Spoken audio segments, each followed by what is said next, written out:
Hi, this is Nina from ADHOOPU. Today I will introduce some traditional AV devices from bottom to top. The first one is DTP correspond, input on the left and output on the right. Okay, the next one is the recorder.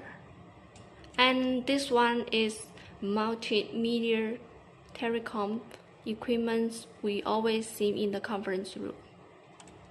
And this one is central control. Okay, the last one is our integrated device.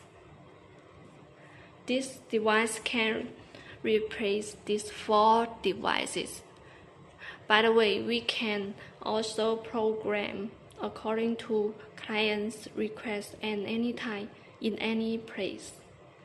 And other special function is MCU networking. It is not only light, convenience, but also efficient. If you like this video, please give me thumbs up or comments below. Thanks.